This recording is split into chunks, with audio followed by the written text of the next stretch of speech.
My sister got fired. Again? Daniel grinned, pausing just enough for the crowd to anticipate the punchline. Maybe stick to stripping? The room erupted. Even Dad, in his pressed navy suit, chuckled, lifting his glass. At least she's good at that. That one didn't just cut, it burned. And while their laughter swelled, mine stayed trapped in my chest, a quiet thing curling into something sharper.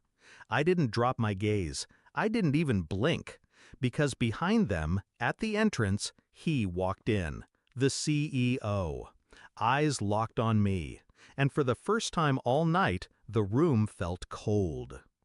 Daniel and I used to be close, or at least I thought so. When we were kids, I covered for him. Late report cards, broken windows, the kind of trouble that disappears if someone loves you enough to lie.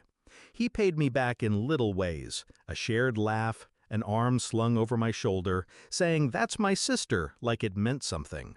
But love curdles quietly. It wasn't one moment, it was a pattern.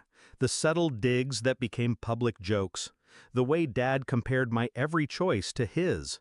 The time Daniel called me dead weight in front of his friends, thinking I'd laugh it off. I should have left years ago. But family makes you foolish, and foolishness makes you vulnerable. The firing was the tipping point. I'd been working in marketing for a small firm. Good numbers, solid campaigns, until the client list shifted. Suddenly, half the accounts were pulled. Mine, all of them. The boss wouldn't meet my eyes when he told me, just said it wasn't working out. Later, I learned why. A forwarded email. From Daniel. She's unreliable. I wouldn't risk client relationships with her on the team.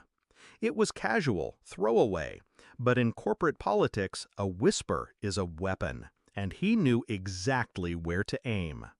The night I read that email, I didn't cry, I didn't scream, I didn't call him. I started a list.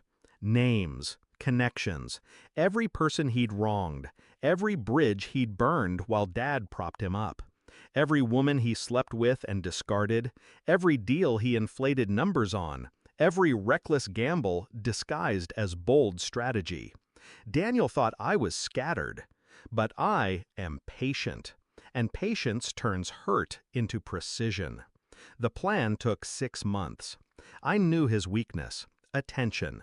If you gave him a stage, he'd dance until the floor gave way. I fed him information. Through a friend in a competing firm, I leaked a deal that looked like gold but was hollow underneath. Numbers dressed up to sparkle just long enough. Daniel bit, pitched it to the board, called it his vision. I made sure the right people saw him bragging before the ink was dry.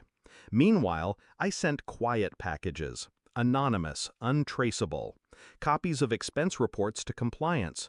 Screenshots of texts to his wife that weren't meant for her.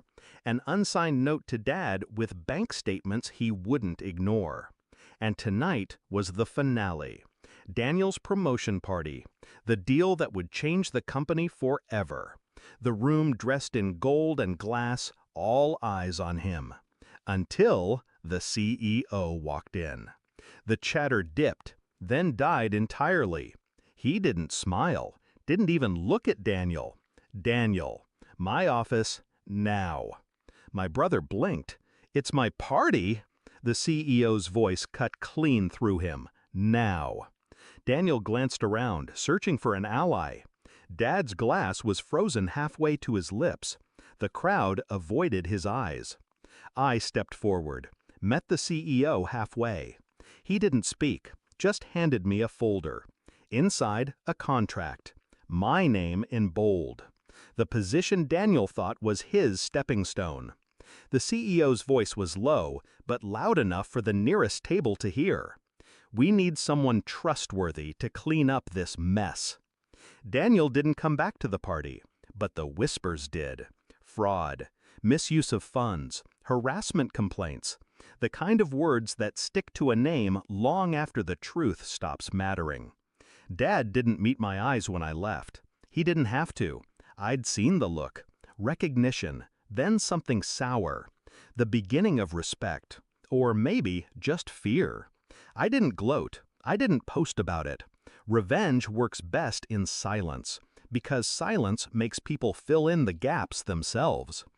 Daniel lost the job, the deal, the marriage, the apartment in under a month. I got the title, the office with the view, the power to make sure he never worked in the industry again. Sometimes, late at night, I think about the look on his face when the CEO called him out. Not shock, not even anger, confusion, like he couldn't imagine a world where I could win. That's the thing about people like Daniel. They never see you coming, until you're the last thing they see.